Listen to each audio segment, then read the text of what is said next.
The subject today of our conversation, our roundtable, is particularly, I think, timely, and even more timely than we had imagined that it would be when we set this up. So we're very pleased about that. The question is maximum pressure and maximum resistance. Where is the confrontation between the United States and its allies on the one hand, and Iran and its regional allies and clients on the other going? And we are delighted to be joined by a great panel. And I'm going to introduce them, say a couple words, and then begin the conversation. We'll speak together from the podium for about 45 minutes or so, and then we'll open it up to you for questions and comments. So actually, let me begin by setting the stage, and then I'll introduce the panel. Since President Trump withdrew the United States from the JCPOA, the Joint Comprehensive Plan of Action, otherwise known as the Iran nuclear deal, there has been a slowly growing confrontation, increasingly bitter, and at times threatening to boil over into direct violence between the United States and its allies and Iran and its allies, especially in the Gulf region, but beyond also. The American side of it has been a campaign of maximum pressure that has some similarities to the policy that existed for a while towards North Korea, and even some similarities to the approach to the Palestinians. It's sort of a way of doing things, this maximum pressure approach.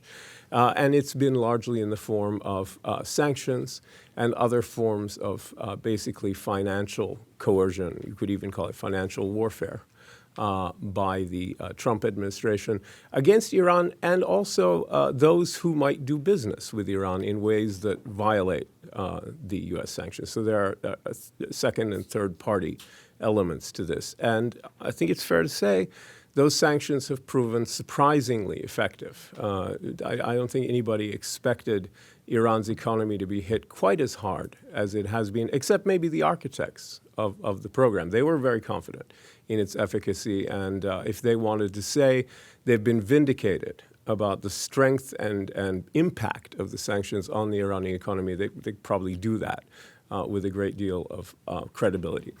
The Iranian response has been a campaign that they haven't named it in the same way, but it's often referred to as maximum resistance, right?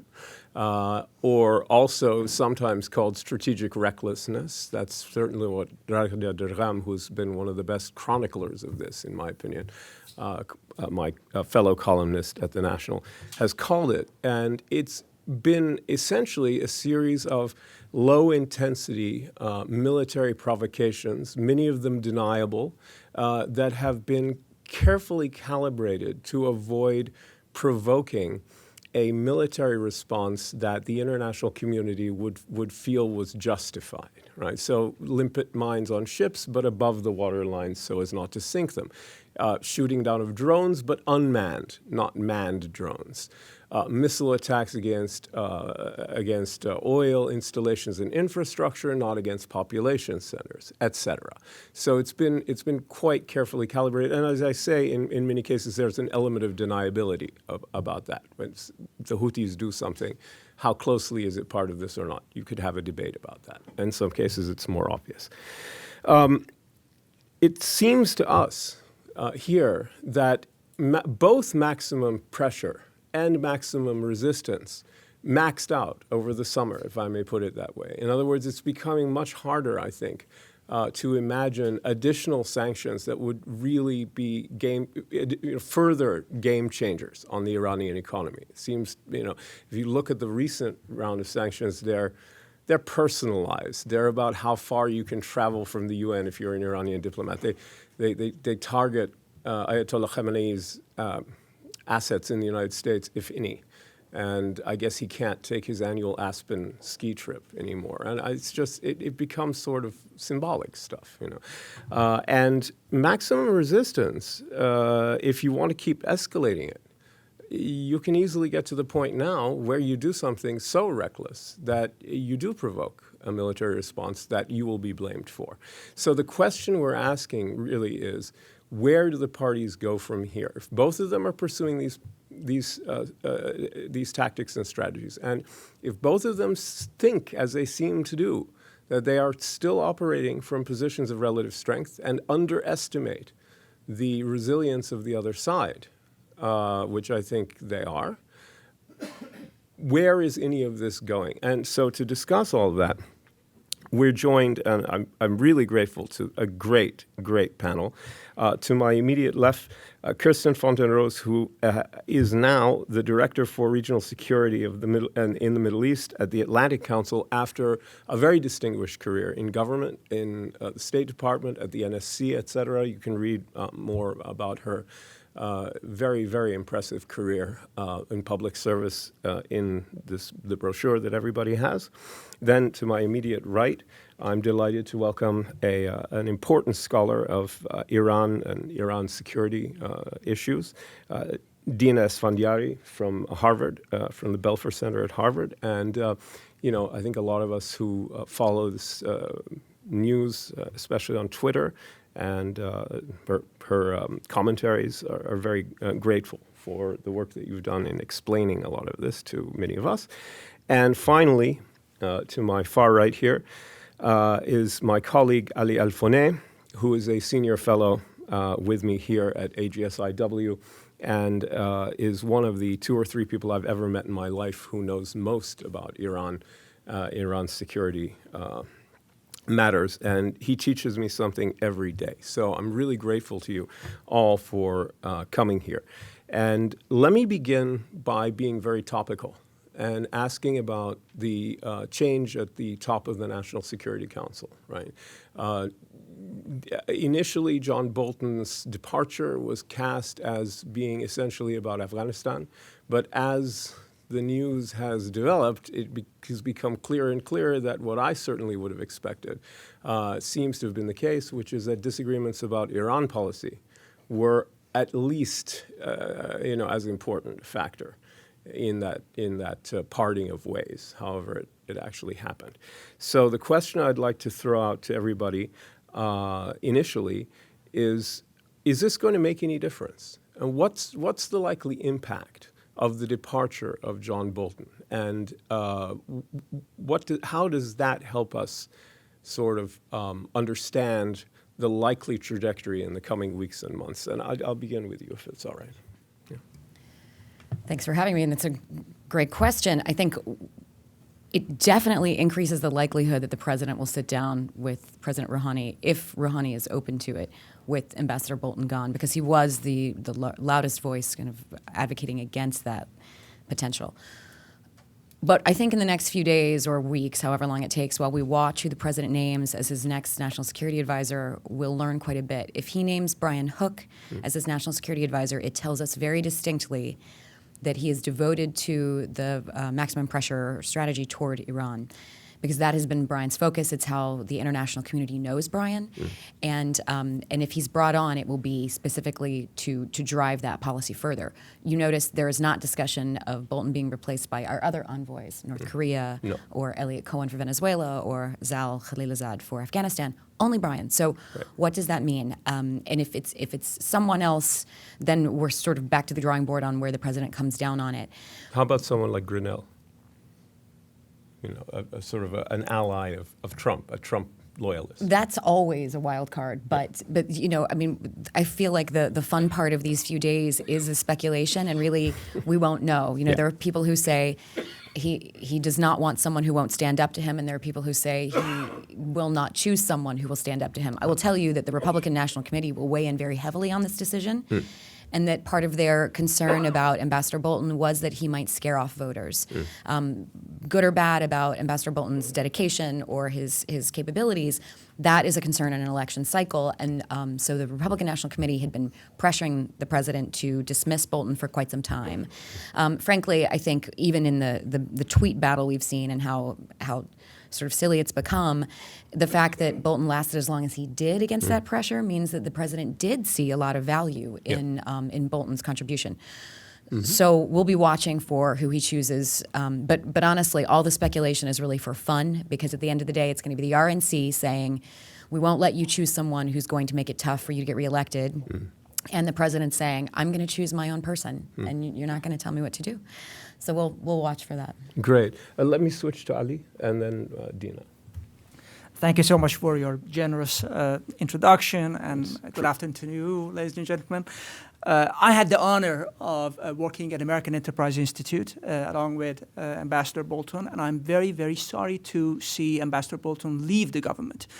Not because I agree with Ambassador Bolton on all policy issues, but I believe that Ambassador Bolton managed to protect the president against some of his own difficult decisions that he was entangling himself and America in.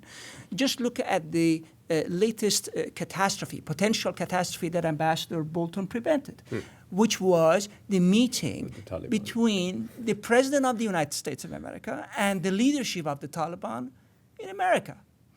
Imagine what message that would have sent to the world, to U.S. allies. So I do believe that it is a great loss for America that Ambassador Bolton no longer is in government.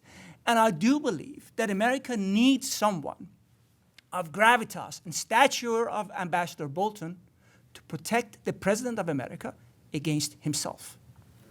All right. Dina? Thank you. And again, thank you very much for that very kind introduction. Sure. Good afternoon to you all. In order to answer your question, I think there's two parts to it, at least in terms of the impact that it will have on Iran-related matters. The first part you answered eloquently. I think it depends who's next. It depends what that person's opinions are, what their tendencies are, but also how much there is a willingness on the part of this administration to listen to a national security advisor. The second part is the one that we tend to overlook, is Iran. If there is to be a meeting between Trump and President Rouhani, then it can only happen if 50% of the parties agree to it. So Iran would have to agree to it. And from Iran's perspective, while there seems to have been somewhat a sigh of relief at the news of Bolton's dismissal, there is still real concern with the idea of sitting down and meeting with an American president. That would have real consequences domestically in terms of how the different parties and the different factions in Iran think about it and what they will do to the administration, to the Iranian administration that meets with the U.S. president. And also, from Tehran's perspective, it doesn't look good. Yeah. They have now been on the receiving end of this maximum pressure campaign for the better part of 2 years, almost, a year and a half. There is no reason for them to sit down with a U.S. president while under this kind of pressure. From Tehran's perspective, that would set a very bad precedent for the future. So there's no way they're going to accept that, which is why you have President Rouhani making the condition, stating the condition of removing the sanctions, or at least, making a bit of a gesture in terms of sanctions relief before he sits down with President Trump. Quick question.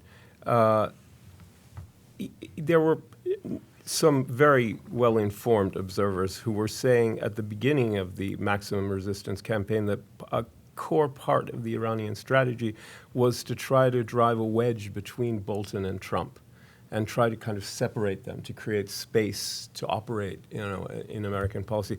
So is there a sense, do you think, in Tehran that Bolton's departure is a victory, as a strategic asset, or it just doesn't really matter anymore?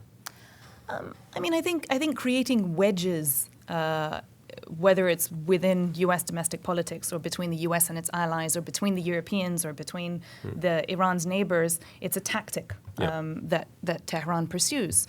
So sure, in that respect, yes, they did manage to, or at least they feel like they may have helped to create this wedge. But I think they're also pretty pragmatic, and they realize that from their perspective, until they see who comes next, it's unclear whether it's going to have any real impact. I never understood that whole theory anyway. So now that it's happened, I'm left even more cold by it. But let's take a step back for a second, and let's ask sort of the biggest picture question, which is, and let's begin with maximum pressure. And so the question that I'd like to put to everybody is, can this kind of policy work, in quotation marks, and I'll let you interpret what work means and looks like. Is this working? And could some other version of this, could it be, if it's not really very effective, could it be tweaked to be effective? Or is this, as some people argue, all just a waste of time, a goose chase, and completely self-defeating, but a maximum failure, they call it. I find that really unconvincing, but people do say that all the time. So let me begin again with you, and then we'll just go around the again. Yeah. Yes, it can work. Whether it is working or not is a second discussion for all of us. But if you, on paper, in theory, yes, it can work. Of course, that's if you ignore the fact that there are political realities and social dynamics and things like that. But if you're sitting in the U.S. and you are policymakers with very little insight into the inner workings of the Iranian elites, and you're looking purely at numbers, or you're looking purely at military comparisons, then yes, the theory being guns and butter, which I'm probably telling you all what you already know, but that every government has a finite amount of resources, and every government must allocate from among those resources a piece for their national defense and security and a piece for the functionings of their society. And every government allocates those along a sliding spectrum a bit differently. So the idea is if you squeeze the amount of those finite resources, you force the Iranian regime to make very difficult decisions about how much they provide for their people versus how much they put into some of these programs that the U.S. government considers nefarious.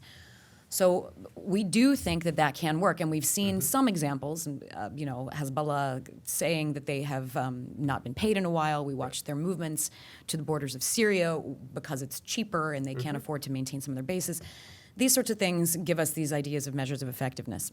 Yeah. And but again, that's looking at it from how do we assess and what are the numbers, not looking at it from what are the discussions from, inside the Iranian elite. So that is the theory behind it. And when you're the U.S. government, you have very few tools.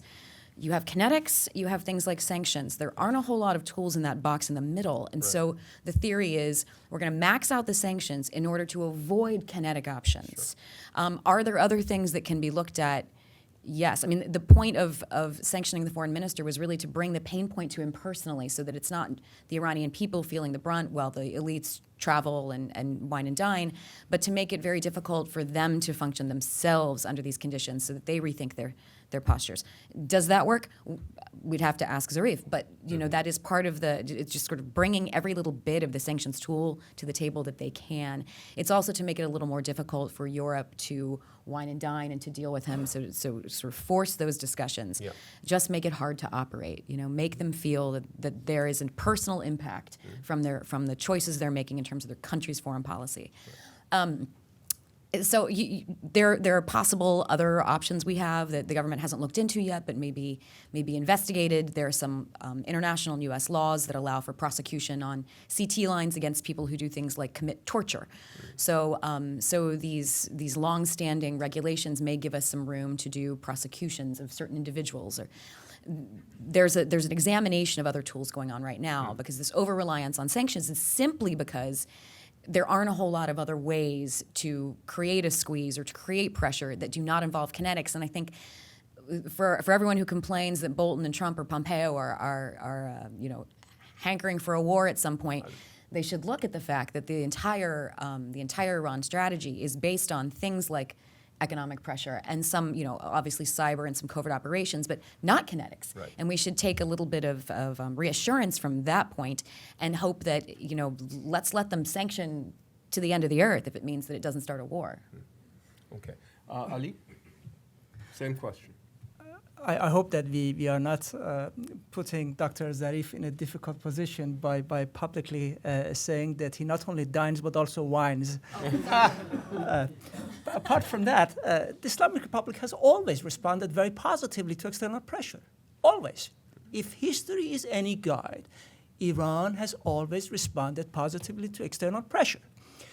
The slogan of Grand Ayatollah Khomeini was war until victory during the 8 years long Iran-Iraq war. Mr. Rafsanjani, who had more limited goals, he said war until a victory. And that one victory could enable him to negotiate peace with the Iraqis.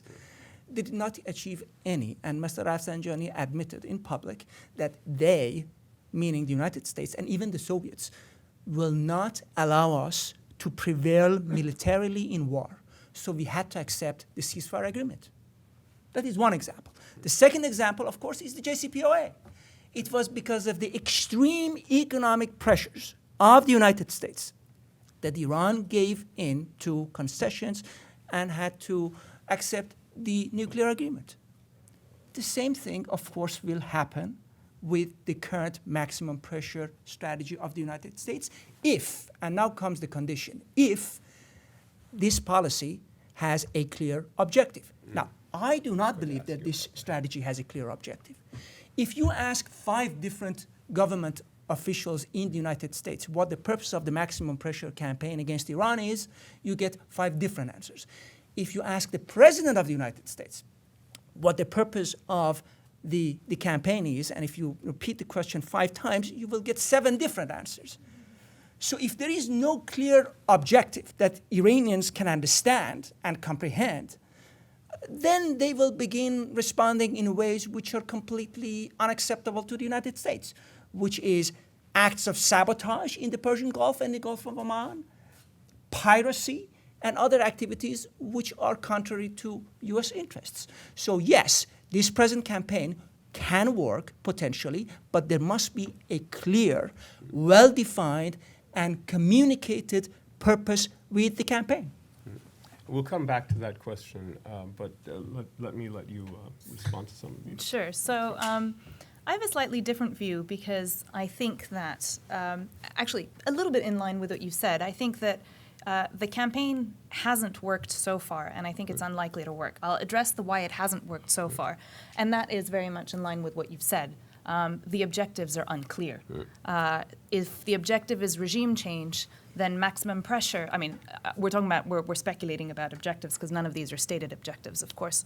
So if the objective is supposed to be regime change, well, then squeezing Iran, the only thing that's going to do is unify them in the face of an external enemy and also deplete all the resources of the middle classes who are traditionally the ones who are likely to rise up against the government.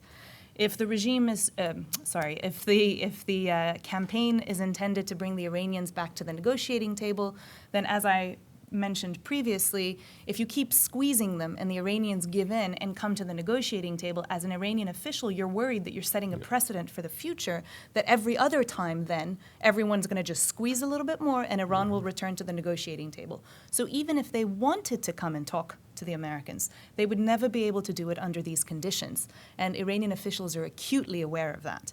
If the objective is war, then all I ask is to what effect? Why, I presumably it's to avoid war, but no one says it's for war. So exactly. And so the other objective that I can think of is to deliberately increase tensions. But again, that's a pretty risky strategy. And we've seen that some of Iran's neighbors are now starting to really be a little bit nervous about what this campaign might lead to. And so they're kind of taking matters into their own hand. So for me, so far, it hasn't worked. Now, the pushback that I usually get on this is wait and see. Maybe in a little while, it will work. Maybe. Fair. Let's wait and see. But I actually have a different opinion, that the JCPOA is, in my opinion, an example of the Iranians coming to the negotiating table partly because they were under pressure, but partly because they did enough themselves to mess up their own situation internally. President Ahmadinejad did plenty to mismanage the economy, and U.S. sanctions only added to that somewhat. But that push came internally. They messed it up themselves. And it was only when they were genuinely worried about their situation that they decided that it was time to come to the negotiating table. And the second part of that, of course, was there would have been no deal had there not been concessions on both sides. And we can't forget that accepting an Iranian enrichment program is part of that concession. So again, you're never going to be able to have a long-lasting agreement if it's just pressure, pressure, pressure. Both sides have to walk away unhappy. All right, so I was going to ask you about that precise question anyway, so it's a perfect transition. So what's your sense of the goal here? Both Dina and Ali are not sure what it might be. I think we've all agreed it is not an attempt to provoke a war. I'm glad so that's at least clear. Clear. And this is fascinating for me. All of the conversations about the objectives not being clear tell me that as the U.S. government, we're doing a really poor job at strategic communications just across the board. I mean, this is a lesson to take on board for, I think, any of us who are in. Because, in our office, when I was in and this strategy was discussed, it seemed so clear. We thought it was so clear what the objectives were. So this is really useful. The two objectives, to really boil it down, are one, to force the decision toward more butter and fewer guns, right? That's what they mean by behavior change. Force them to change their decision making in terms of what they finance, and where they put their priorities, and how they rack and stack the population's needs versus covert defense and security programs. And the second is to force them to come to a negotiating table by making it impossible for them to continue functioning without another deal discussion. And that's why it's an economic piece. So, and again, to your point about Iran's calculus on that and how they can't afford to because it would set a bad precedent, makes perfect sense. When policymakers are sitting down, they're not thinking about that because they don't have that insight. So we'll do war games. We'll try to get into the heads of Iranian decision makers, and you do, and then you wind up with options going all the way, all out here, and you kind of have to draw your policy based on a few that make the most sense, the furthest down that game line. So that's what is discussed. There's never been a call for regime change. People tended to not believe this when they heard the administration say it, but it's very logical. The reason isn't because they're magnanimous. The reason is because you don't know what will come next. Right. And the fear is that the IRGC will already have someone kind of in train waiting to take over, and let's deal with the clerics that we understand, that our CIA has had at least a chance to somewhat study. Let's work with what we know versus an unknown that could potentially be more dangerous. Yeah, it's also never happened. I can't think of a single instance of regime change being produced by financial sanctions. I just think that's the polka dotted unicorn historically. Right. I've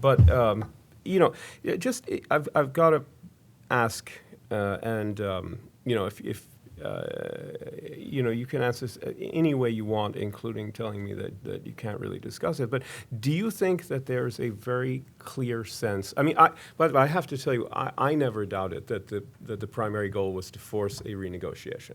What I don't know, and I think that was clear to me, what hasn't been clear to me is what the parameters of an acceptable outcome might be. To what extent does it involve the malign regional activities? Are the missiles an issue or not? Is the president, when he said all we want is a non-nuclear? What about enrichment? Is it no enrichment ever going to be tolerable? Is there some manageable level? I know these are details, but if there's an end game being pursued, a policy goal that is force new set of negotiations on better terms, with more advantageous terms. That's one level of clarity. If there's a sense of the general parameters of the desired outcome of the negotiations, that's a much deeper level of clarity, and that's where I have no idea how advanced that discussion is. So I'm just And the discussion is incredibly technical. And I'll be honest, I was not involved in the technical discussions about the nuclear piece because there's such differing opinions about what is okay. Is commercial nuclearization all right? Let's get into the gold standard we have with the UAE, discussions with Saudi Arabia. There's so much regional context to that discussion. It was really, the basis is, please stop military nuclearization for now.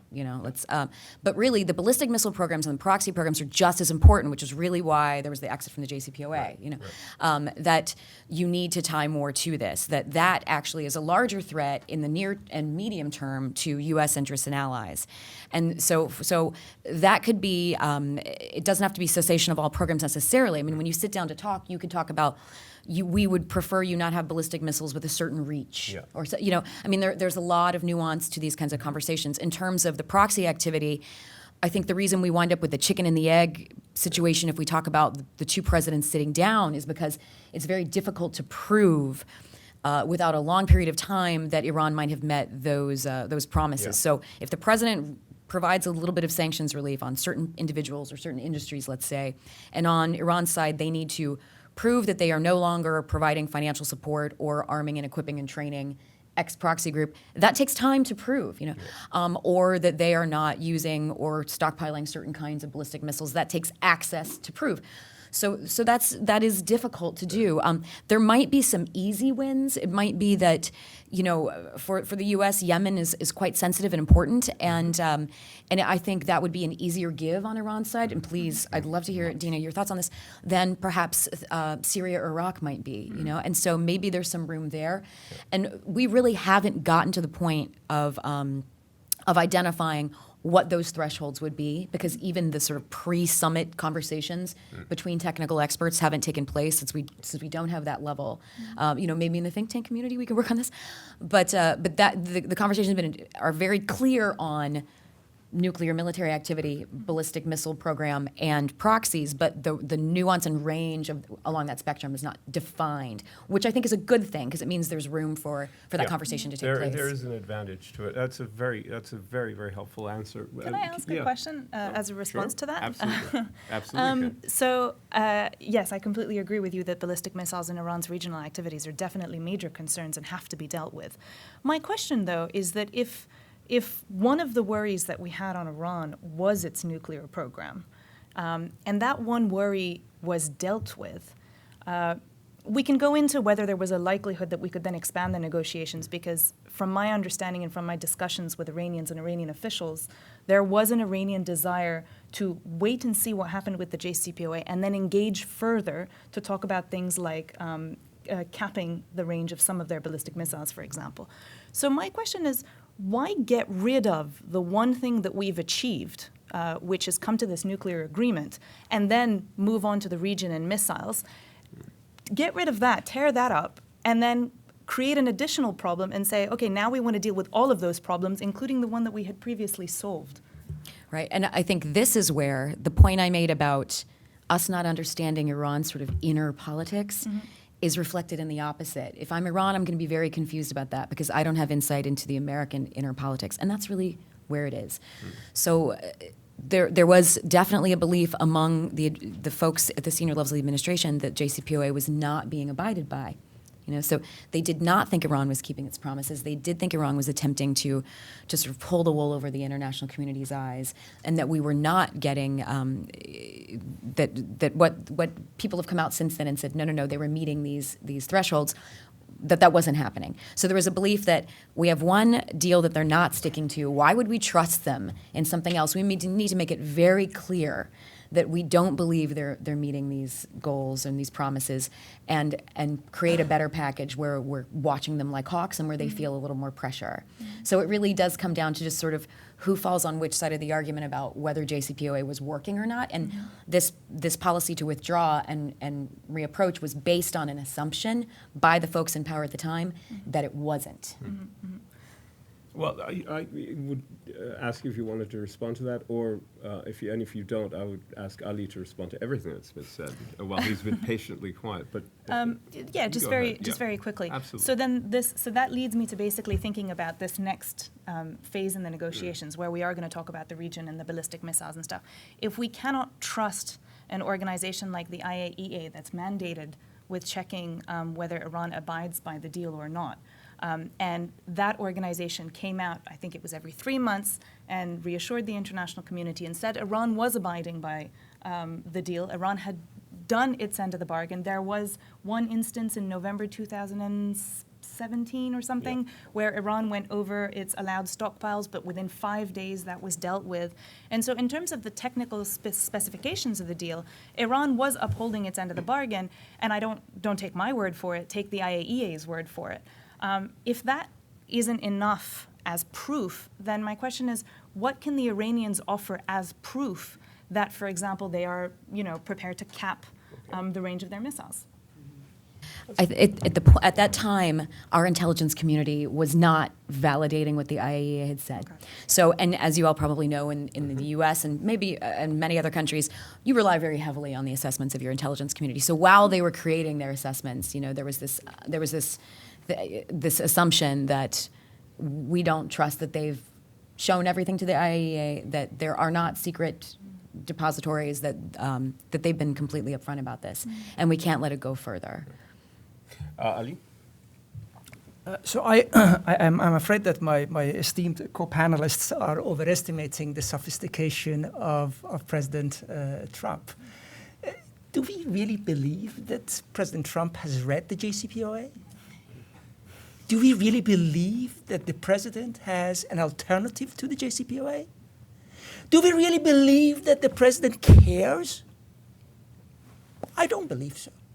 What I do believe is that the president is an illusionist.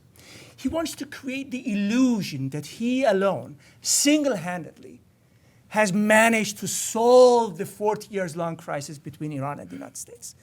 Just as he tried to create the illusion that he alone managed to solve the crisis between the United States and North Korea. So we are going to see a summit between the President of the United States and President Rouhani, which would be a redo of the farce, of the vaudeville of the summit with Kim Jong-un, in which the president says, I love this man, he's a great guy, and by the way, I'm going to accept $15 billion worth line of credit to Iran in the meantime. And by the way, please, don't do any mischief until the other side of the presidential election, because I need to tell the American people that it was me who solved the crisis. This is the level of the President of the United States today. We should not think too much about these kind of details. He doesn't care about the technicalities of the deals. So what I believe is that we are also going to get a deal which is a carbon copy of the JCPOA, but with a different name. Rather than being called the Joint Comprehensive Plan of Action, it's going to be the Trump, MAGA, Make America Great Again Iran deal. Well, this is what we are going to see. And there is not going to be a single change concerning the missile issue or concerning the Iranian proxies in the Middle East region. So I'd like to have both of you, from an American point of view and an Iranian government point of view as you understand it, not as a representative but as an analyst, is that a plausible scenario from the point of view of the current administration? Let's begin with that, and then we'll... I think the most plausible scenario is that there will be a summit. Yeah. That there will be. I mean, if I am an election strategist, if President Trump shakes President Rouhani's hand at UNGA or anywhere else, oil prices drop several dollars per barrel the next day. Mm-hmm. This is great for the electoral base. Mm-hmm. So maybe I wait until June to do it, or maybe I do it at UNGA, and then I continue to throw out indicators that I will meet with him, that this will happen, and you can carry that on as long as you like. Mm-hmm. To Dina's point, though, Rouhani has to agree to this, and we strategists here tend to sometimes ignore that piece, that perhaps there's no incentive for him to sit down right now. But the good thing about whether or not the president tracks the details is that there is an entire U.S. interagency that is hired to do that sort of thing. So there will be people who will be nugging out the details. The problem comes, well, it's not the problem. When they get fired. Well, luckily they're all career civil servants, and they sort of exist in this safe zone.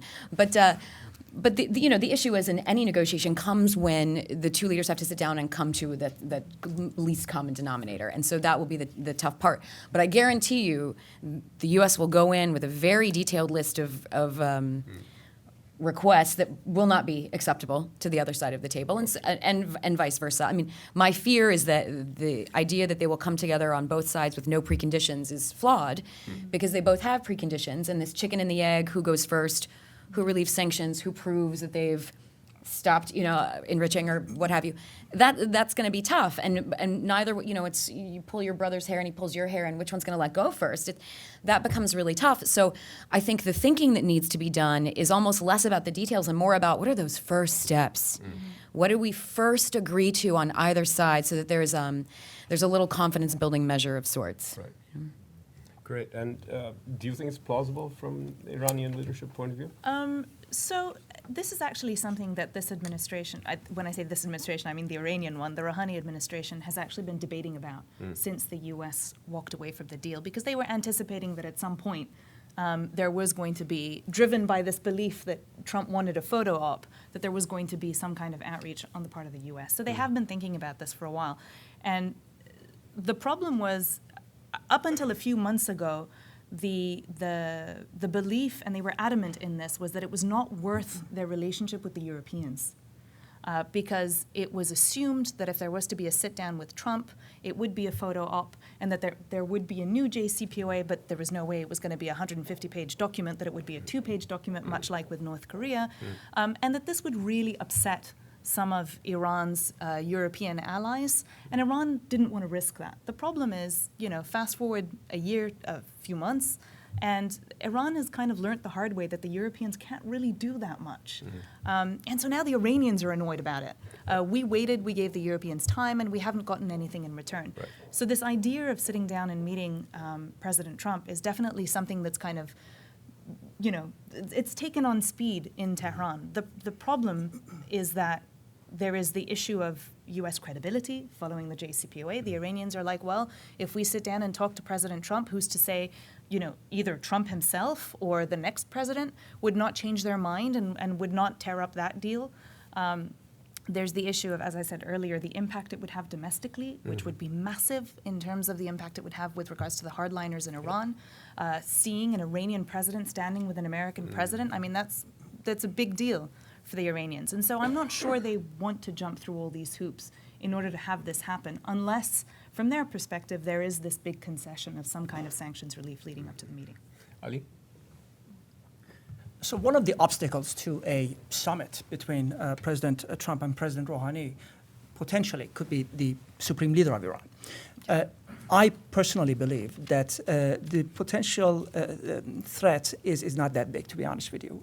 Supreme Leader, when he received Japanese Prime Minister Abe, said that Iran under no circumstance would negotiate with the United States because the United States was not truthful when it negotiated the JCPOA and was not loyal to it. But now we are seeing many people within the government administration of President Rouhani talking about the possibility of a summit between the two presidents. That tells me that Mr. Khamenei no longer is as supreme as many people perceive him to be in Iran. The elites of the Islamic Republic are already thinking and planning for a post-Khamenei era Islamic Republic. He has outplayed his role. He no longer is decisive when it comes to strategic decision making. So that leaves us with two pillars of the regime. The professional bureaucracy of the Islamic Republic, personified in the people like Rouhani and Foreign Minister Zarif, on the one hand, that is one pillar, and the other pillar, which is the Islamic Revolutionary Guard Corps, which protects the regime against internal and external enemies. Here, the discussion and the debate among them is not so much if Iran should negotiate with President Trump or not. I think the big issue is who should represent Iran in those negotiations. Because each of those two pillars, the bureaucracy and the Revolutionary Guard, they believe that whoever represents Iran in those talks also gets to decide who will be the successor of Mr. Khamenei as the supreme leader in Iran. And that competition and rivalry risks, in my opinion, to have some kind of acts of sabotage from the two parties. So if the U.S. tries to talk with Rouhani, the IRGC may try to sabotage the talks. If the U.S. tries to open a channel to the IRGC, the professional bureaucracy may create some troubles. So that is the big debate within Iran. It's not so much the principle of the Iranian president meeting the U.S. president or not. So before we bring in the audience, which we're going to do very shortly, I do want to look at the two questions of where do the maximum pressure and maximum resistance campaigns go from here. You referred quickly to some U.S. options. I'm wondering, do you think that this policy can be intensified and will be intensified? And also, what kind of options do you think Iran might have? If you want to leave that to the others, that's fine. But if you'd like to comment on it, I'd be more than happy. I think we will see attempts at intensifying it. I mean, I think I would watch Congress if I were doing this. Well, I guess I will be watching Congress because there are attempts by the administration to expand, for instance, the definition of authorized use of military force to apply to IRGC, for instance. And there's a constant debate. You have Congress saying we not only won't expand it, we probably would like to remove it, and there are some folks who advocate for that. So this will continue to be a discussion, and I think throughout the rest of the administration, you'll see attempts at expanding that definition to provide other tools that they will say are sort of precision tools. So not war, but precision takeouts of launchers or caches, actions, kinetic, but takeouts of sort of very specific items. Pinpoint actions. Yeah. Right. Okay. But one of the big concerns also is that a completely, there's thought about, there's this rumor that that Khamenei has bone cancer, for instance, and, if he were, let's say, to pass, what would come next? And some of the thinking on the U.S. side is no matter who comes in as supreme leader, you still have that bureaucracy, that 45 to 50,000 person, sort of mirror bureaucracy that looks to us a lot like the Soviet communist bureaucracy did, where it mirrors the official government. And so where is the real power wielded? We used to have conversations about, is it even appropriate for the president to sit down with Rouhani, or should he sit down with the supreme leader? And obviously that's Iran's choice, right? Who to send. But one of the fears was, let's say there was a smashingly successful summit and the two presidents hugged and agreed to everything, and then Rouhani went home and the supreme leader vetoed anything that was agreed. So that is not acceptable on the U.S. side, that we'd have our president sit down, our top decision maker sit down with someone who could be vetoed. That's inconceivable. So what does that mean, and who does get to decide? But then, as you pointed out, we'd prefer to see the professional bureaucracy be at the table.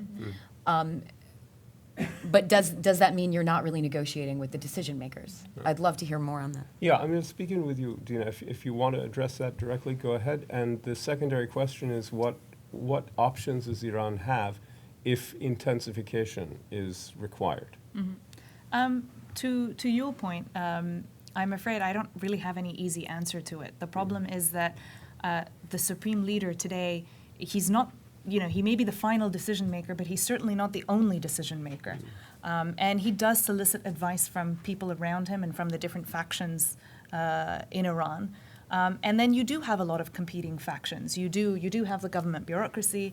The IRGC's strength and size is absolutely undeniable today, which, by the way, for the issue of succession is going to be a real game changer, because we've never had a succession where you have an entity like the IRGC that's as big and as powerful as it is today. So I, for example, think it's undeniable that they're going to have a certain impact on who the next supreme leader will be. But this doesn't make it easier for people sitting on the opposite side of the table to the Iranians. It is true that if you want to negotiate with government officials, then government officials have to have the supreme leader's okay, at least for now, while he's still around. And that's what you had under the JCPOA. Now, that's not to say that he will automatically veto whatever comes home. Remember that the supreme leader had established a certain number of red lines. There were 7, 14, I can't remember how many there were, but basically every single one of those were crossed. Every single one of those was breached in the JCPOA negotiations and in the final deal. So he's got sway. He definitely has to okay any kind of negotiation. But again, he's the final decision maker, not the only one. So. Fair enough. Ali? So we are fortunate enough to actually know Iran's strategy, and we have known it for some time. Yes, but nobody bothers to read Iranian newspapers in this country. One of the best type of Iranian newspapers to read in Iran, by the way, is economic newspapers, because the government does not censor economic newspapers as much as political dailies and newspapers. And they don't do it because the Iranian public does not read economic newspapers, like most Americans do not read the Wall Street Journal. They like the sleaze and television shows and who gets married and who gets divorced. That kind of news interests people. So one of the most important institution for strategic decision-making in the Islamic Republic is the Supreme National Security Council, where we have representatives of the supreme leader, of the professional bureaucracy, and of the Revolutionary Guards achieving some kind of a consensus and then making the consensus for strategic decisions. One of the advisors to the Supreme National Security Council, on June 25th, 2018, approximately 1 month after the U.S. walked out of the JCPOA, outlined 3 scenarios for what the future would bring. The first scenario was that Iran would manage, along with the help from China, Russia, and the Europeans, to protect its economy and oil exports. So the impact of U.S. sanctions and U.S. walkout from the JCPOA would not be palpable within Iran. That was scenario number 1. And this is clearly what they tried in the first phase, where Rouhani was traveling around trying to mobilize support. Then he mentions the second scenario, in which Iran's economy hurts because companies, European companies in particular, will no longer dare to invest money in the Iranian economy and do business with Iran because of the U.S. sanctions. In that scenario, he said, Iran would try to limit the level of its obligations within the JCPOA. So Iran would not leave the JCPOA, but would limit the level of its obligation. This is exactly what has happened.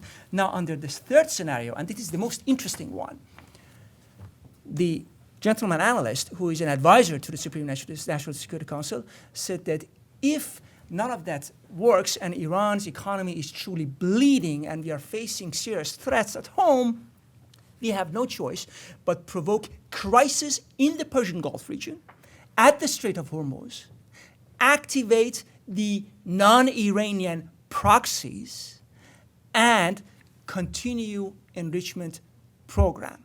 That would bring Iran and the US so close to a military conflict and war that many actors, including Iran's Arab neighbors, would intercede on Iran's behalf to get sanctions relief for Iran.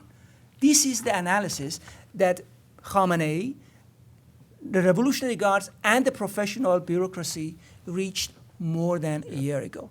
And this is what we need to understand in order to see how they see the world. It's the logic of strategic recklessness we were talking about before. But anyway, I should say I'd like to bring in the audience now. But in addition, I mean, it is worth pointing out that we study mainly the Gulf Arab countries, and though they've hardly come up in this conversation, the importance of all of this to the Gulf Arab countries is sort of evident.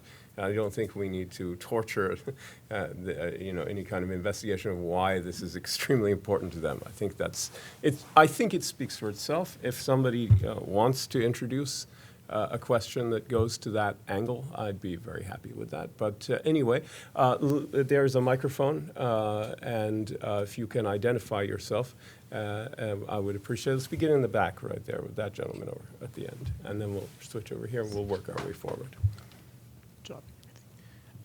Thomas Bono, independent analyst. I had a question for Dina in particular. How do you anticipate Russia responding to an escalation in U.S.-Iran tensions? It seems like both sides are not interested in war, but they're also not interested in making the concessions necessary for peace. So we have our momentum. So what's the Russian role? So first, some shameless self-promotion. I'm so sorry. I am the co-author of a book on Iran's relations with Russia and China. So if you want to read more about that, then please go out and... on Amazon? Exactly. Okay, please go out and check it out. In terms of the Russians, so first, I think you're absolutely right. Neither America, or at least I think that's what you were referring to, neither America nor Iran want escalation to the point of war. In particular, I think the Iranians, believe it or not, don't want outright confrontation with the Americans because they're not idiots. They know full well that they're not going to win that war, which is why they're very much supporters of asymmetric warfare, and which is why you're seeing what you're seeing in the Persian Gulf right now. What do the Russians think? Well, the Russians are kind of sitting like this right now, a little bit, and rubbing their hands together because they look, along with the Chinese, they look like the reasonable countries that, despite the fact that they were doing fine without a nuclear deal, because they were still dealing with Iran under the previous round of sanctions, they came to the negotiating table, they agreed to a non-proliferation agreement, they supported the international community, they called on the U.S. not to pull out. Once the U.S. pulled out, they told the Europeans, come on guys, do your part. Of course, they themselves didn't do that much to help the Iranians when the Europeans couldn't. So, that's actually one thing the Iranians are frustrated about, that the Russians and Chinese didn't really play their part. And so the Russians today, they look good. They did what they had to do. They look reasonable. They didn't pull out of the deal. And they've managed to maintain their situation in the Middle East, their relationship with the Iranians, their relationship with the Gulf Arabs. Treading water. Exactly. Yeah. And they continue to deal with the Americans. So they're actually they're pretty happy with the current situation as far as I understand it. Can I add one? Yeah, please. And then I'm going to add something. So agree. And I think that in part, Russia and China are kind of enjoying this because if you're Russia, your oil exports are worth a lot more when Iran is not exporting. So this is good for you. And you are not a fan of Russia's influence in Syria.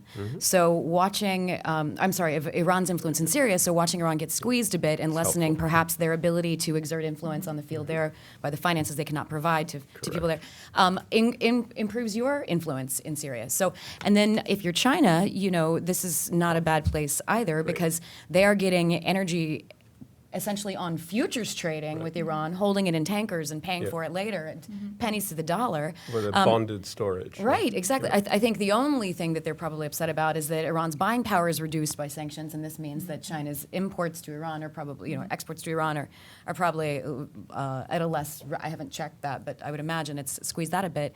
But China's not ready to choose Iran over the U.S. They're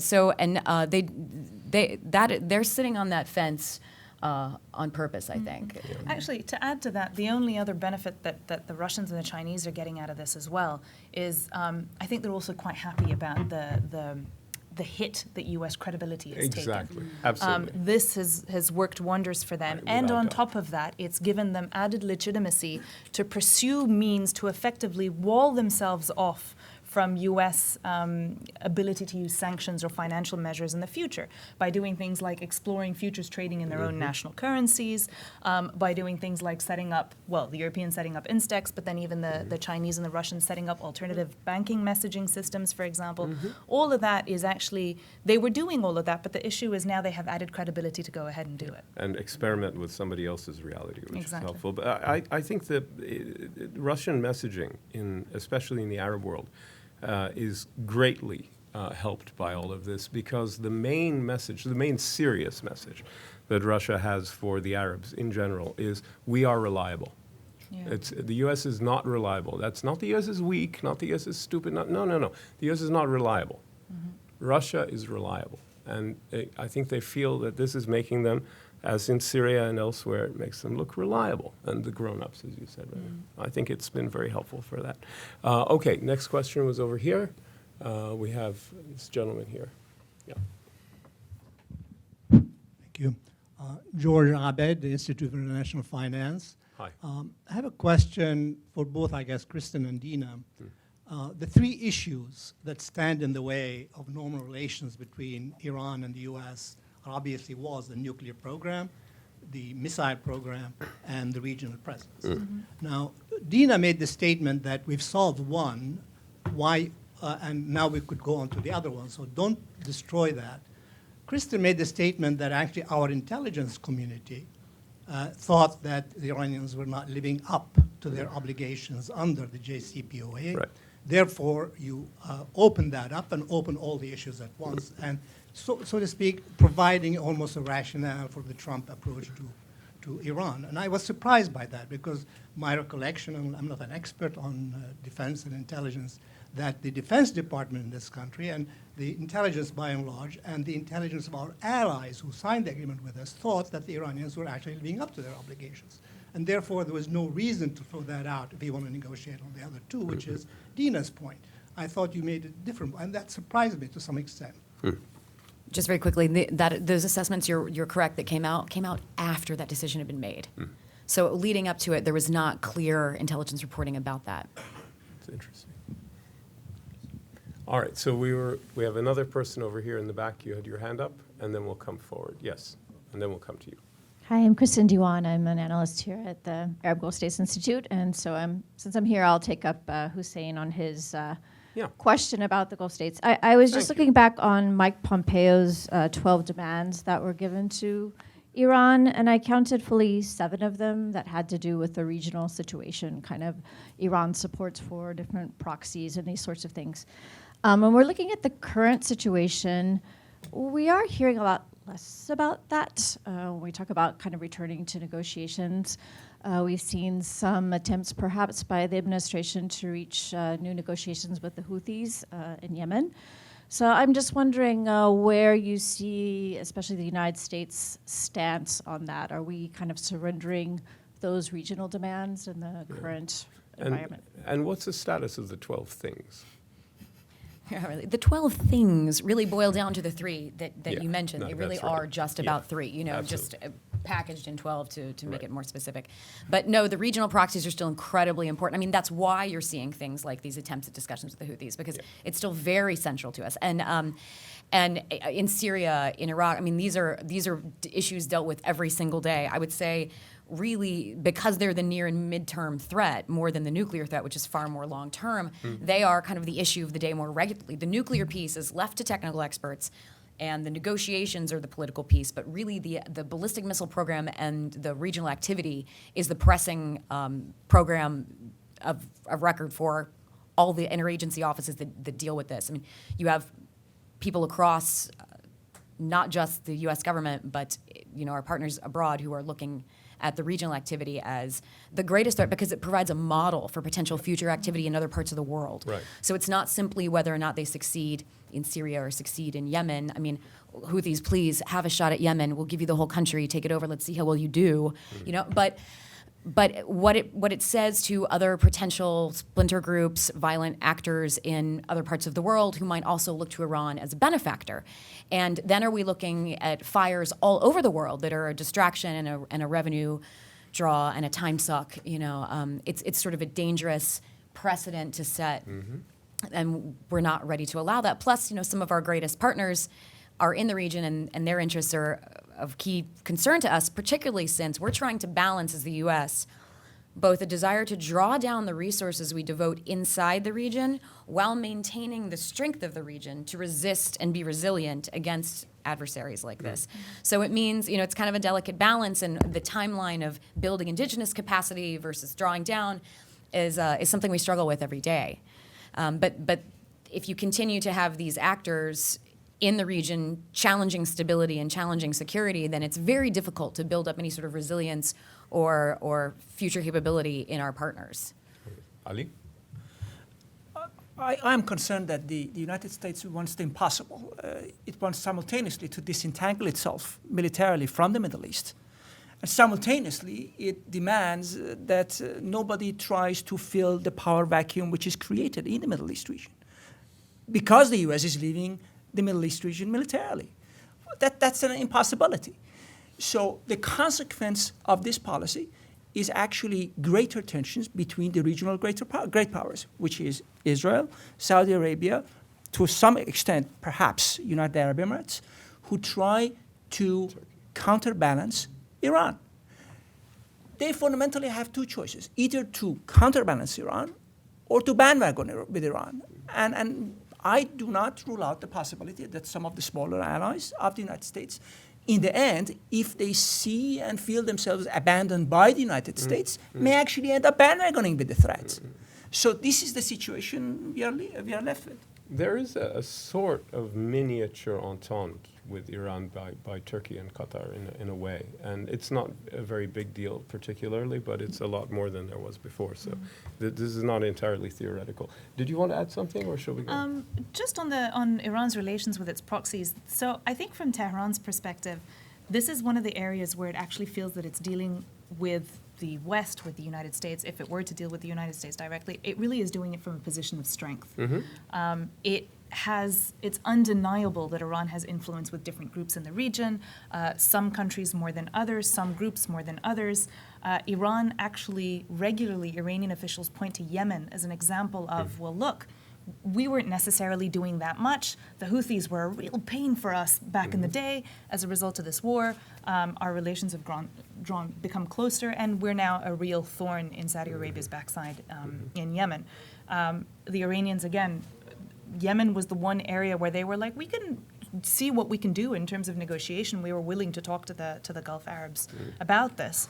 And they used the Gulf Arab demand of Iran unilaterally withdrawing from Arab affairs as an excuse to say, hey, look, we can't engage with them. They don't want to engage with us.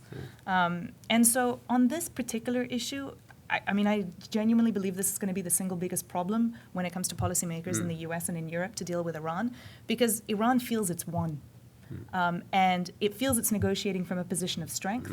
And it also has a certain degree of deniability, because it's going to say, ultimately, listen, these groups, they're there because they have local grievances, some of which we can't control and we can't do anything about. It's very hard to manage. Okay, so we're going to do you, and that's going to be it, I think. But, so we're going 1, 2, 3, 4. Israel is clearly an interested spectator. What do you guys see as their expectations for the outcome or the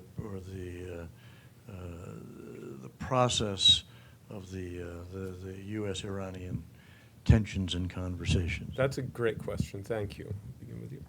I think Israel's leverage in this conversation is that they absolutely would consider unilateral action. Right?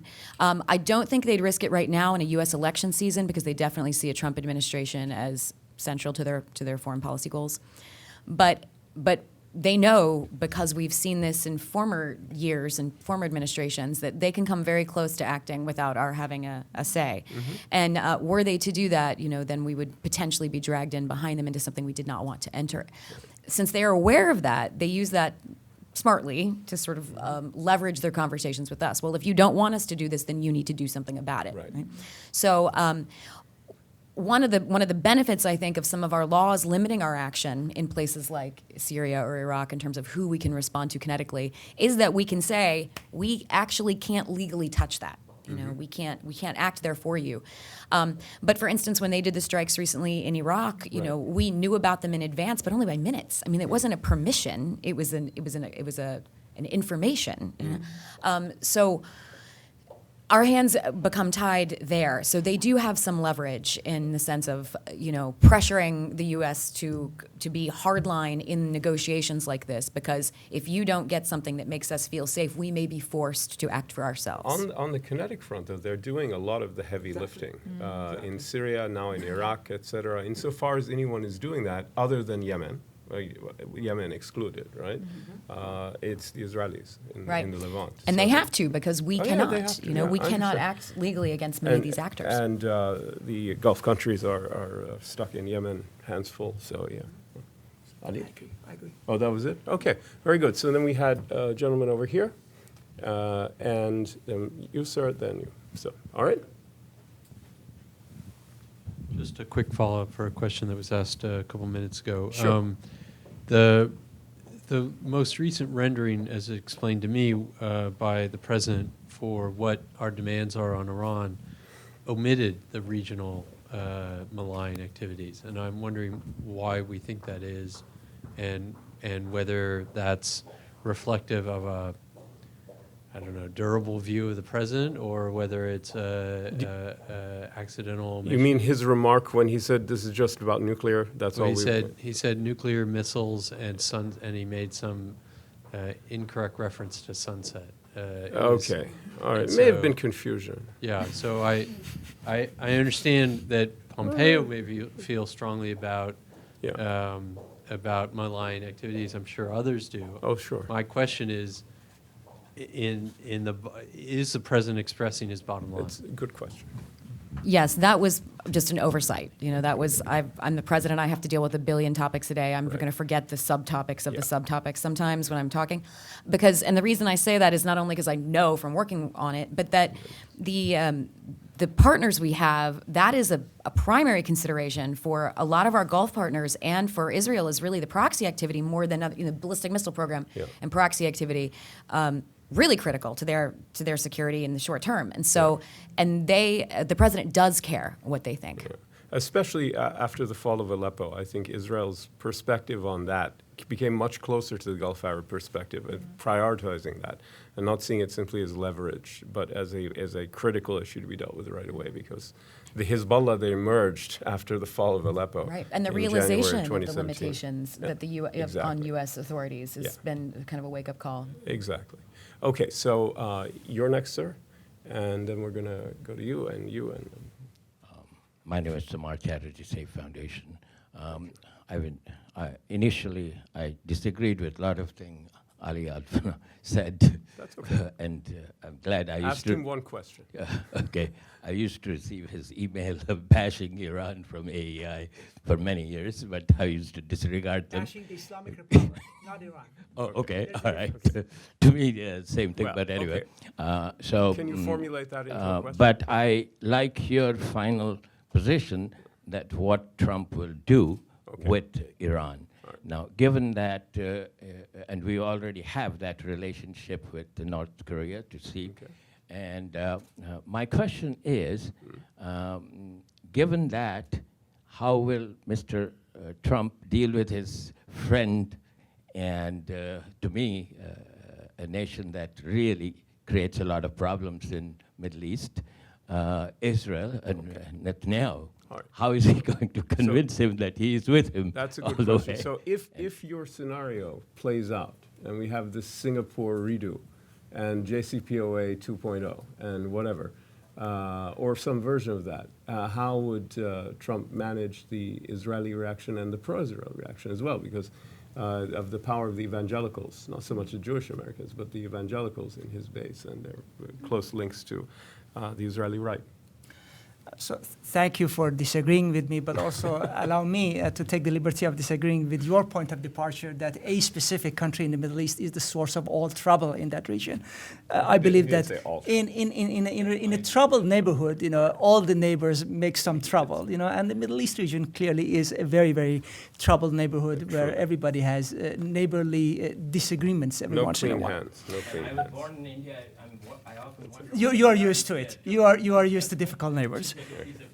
Now, that said, we do not know what will happen after, let's say, a summit between President Trump and President Rouhani. The most plausible scenario is that, after that meeting, he will receive several calls, maybe from Riyadh, maybe from Tel Aviv, and then he changes his position, and then, we are back in square one of this game. So I'm not, expecting anything but the illusion of solving all the problems. So the goal would be to get the illusion, keep the illusion alive until November? Until the next election, Until yes. November, okay. After the next election. And we have the lady here. Yeah, understood.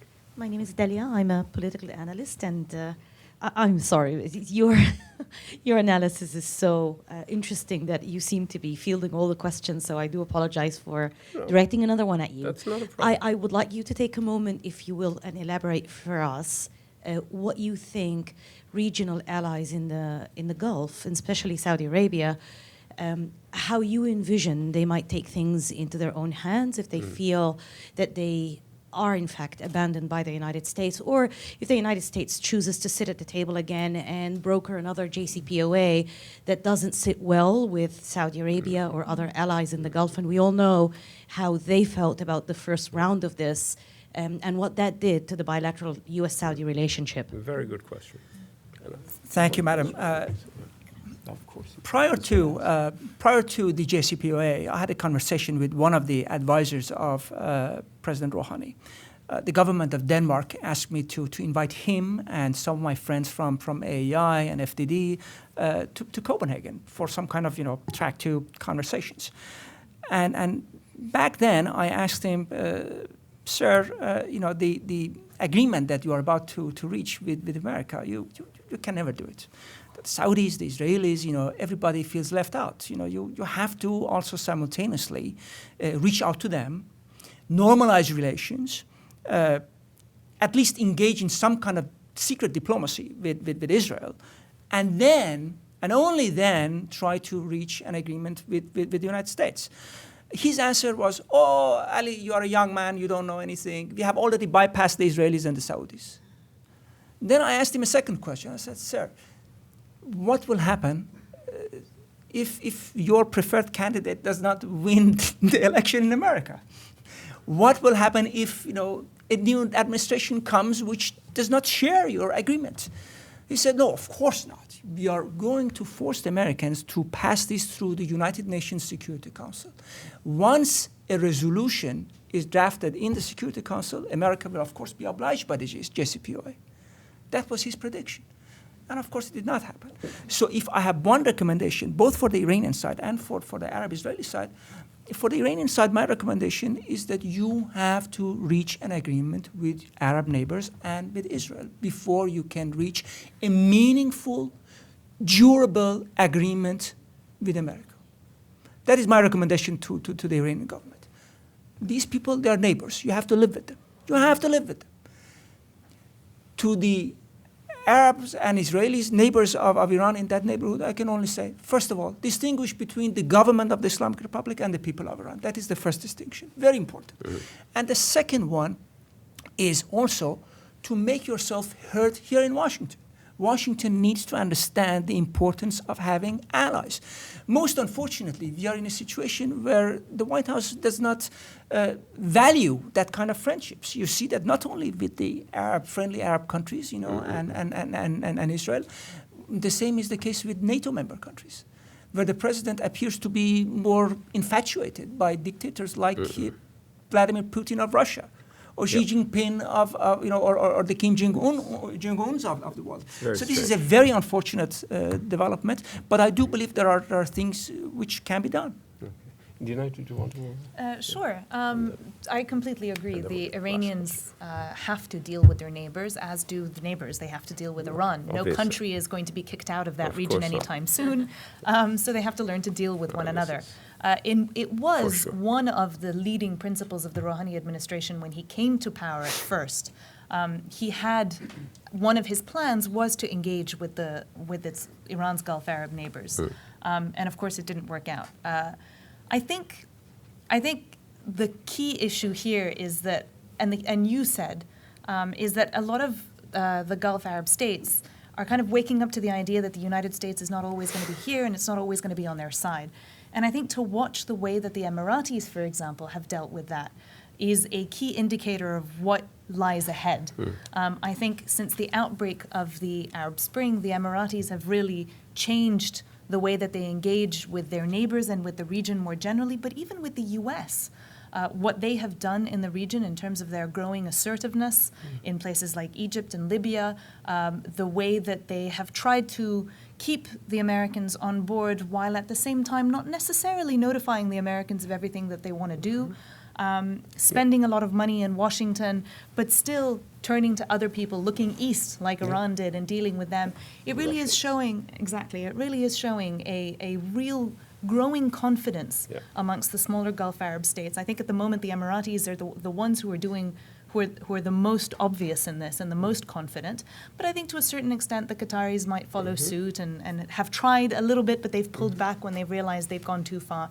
And I think that's the way that region is going to go, which is going to create real problems. We're no longer going to have a region that's going to be split between Iran and Saudi Arabia and its allies. It's now going to be a multipolar region with smaller states that are going to have a bigger say, and that's going to create real tensions, as we've seen amongst the GCC. Yeah, I think there's already a tripolar situation. Turkey has emerged, in my view, as an independent pole. But anyway, could you address this? Because of the United States' value placed on the relationships with the Gulf, even as there is discussion of a pulling out of resources or personnel militarily from the region, there's no less of an emphasis on the need to sort of stand behind the region and stand with the region. And that's why the problem is with timelines, but the intent is to build up greater capability in the region with regional partners, increase interoperability, strengthen economies, maximize sort of energy infrastructure for flow. I mean, there's a lot of attention paid to how do we help the region kind of get stronger as a bloc, because we cannot always afford to necessarily have people sitting on the ground there. So it's not an abandonment of intent or will or love. You know, it's simply an issue of practical resources, right? So again, the challenge is the timeline of that. How do you arrive at that end state while drawing down, and what's that sort of gap in the middle? And frankly, in almost every place the U.S. is engaged in this, we're not very good at that timeline piece and that gap in the middle. But I think that to your question specifically about how will Saudi Arabia react, because of the effective engagement by the Gulf states over the last couple of years through official channels on how displeased they were that the U.S. government entered into the JCPOA without consulting them, I don't think this or a future administration would do that again. I guarantee you that there would be discussions with our Gulf partners before something like that would be entered into. We've just seen such attention to our foreign policy in the region based on conversations with the Gulf partners, and we really are hearing them out. As I think the United States writ large, not even just the administration, like there's a lot more attention being paid to kind of how this impacts them and what our interests are there and what we want them to be going forward. So I don't think that would take place again. There is concern, of course, about an overstep or unilateral action by somebody in the region, whether it's Israel, whether it's Saudi, whether it's, you name it, could be anybody on a bad day. But I think a lesson for the region is, while the U.S. is there as a long-term partner, the U.S. is not going to go to war for you, right now. So don't overstep. Right. Please don't, because that's just not something the U.S. public finds palatable right now. Right. And so if I'm the Emirates and I'm sending my Coast Guard to have these talks, those talks are including more high-level talks about non-aggression pacts on maritime assets in the Straits. No I'm going to send my Air Force over next to talk about it in the sky. And I would see other countries having the same kind of bilateral conversations, because it's not that the president sitting down with Rouhani, even if it is wildly successful, is a danger to Gulf relationships at all. In fact, the president would probably argue, if I were still sitting in that shop, my talking point to him would be, this actually increases the security of these neighbors. Yeah. I mean, if we can arrive at an agreement that reduces proxy activity, it makes you safer. Yeah. So you should be supportive of this idea and share with us, what you think it should include. Well, the Emirates wanted a political path for at least 6 months before they went ahead and created their own one. I mean, they were encouraging Washington to, where's that part of the equation? And now there is one, and I'm sure that I have one final, just picking up on what you were saying. There's a downside to successful increased burden sharing, which is a certain loss of leverage. Right? In other words, as your allies become more self-reliant, they become more independent, and your ability to